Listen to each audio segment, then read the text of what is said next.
The magnificent conifer that's grown so widely through the South, the deodar cedar, is certainly one of the great glories of the southern landscape. In its landscape that's noted for primarily evergreen trees such as southern magnolias and evergreen shrubs like hollies and azaleas, and a few deciduous trees and plants such as our flowering dogwoods and so forth, we really don't have a great diversity of conifers in most of our southern gardens. We do, of course, have our native red cedars, another use of that word, which is in reality a juniper, and of course the tremendous diversity of native pines that are grown through the South.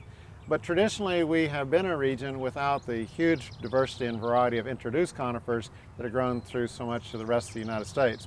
But the deodar cedar has been here a long time, well over 100 years. It's well established, it's readily available at most garden centers. Now, there are several different species of these so-called true cedars in the genus Cedrus, which all come from the Middle East, Northern Africa, Israel, that sort of part of the world.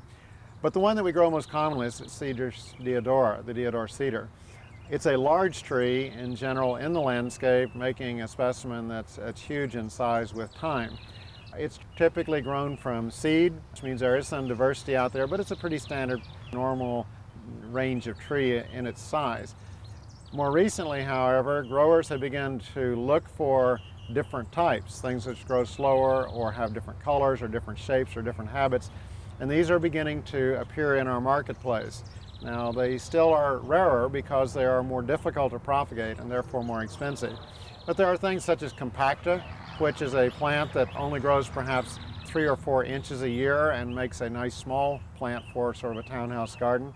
There are types like Creampuff, which has new spring growth of a cream yellow color that's quite an explosion of color in the garden at that time of year. And there are blues and grays and weeping ones and so forth. So we have that diversity to work with. And then in a closely related species, it's sometimes even difficult to tell apart, there is the so-called Atlantic cedar, Cedrus atlantica, and it's one that we know most commonly from its blue forms. In fact, almost all of the ones that are grown are the blue form. Stunning ice blue color in the landscape, and where in the South we've had problems with some of the more traditional blues like the blue spruces from Colorado, this plant, which is much more heat tolerant, has been a good one for that purpose. Now, within that range, there are again form variations. There is a tightly fastigiate or upright form.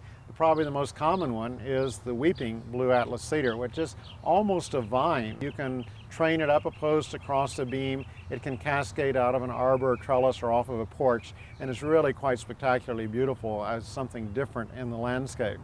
Again, within that group, there are silver-tipped ones, golden-tipped ones on top of the blue, dwarfs, and so forth.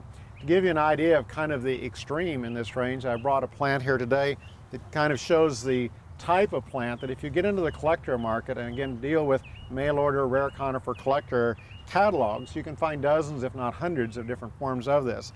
This is an extreme genetic dwarf that was actually found by a nurseryman locally here in the Raleigh area that's beginning to produce it. Now, this will never appear in your mass market stores because it's difficult to propagate and very slow, which means it really isn't commercial, but hobbyists love this kind of plant. The graft that you see, this is a seedling understock and it was grafted at this point. That represents over 5 years of growth to get to this size, about 5 inches in diameter. So it's never going to be a large plant or specimen, but an interesting curiosity for the garden. So it's a group that is certainly well adapted. There are essentially no insect or disease problems with them in the South. The common ones are readily available and lots of exciting and fun things to look for with a little bit of searching in your garden centers.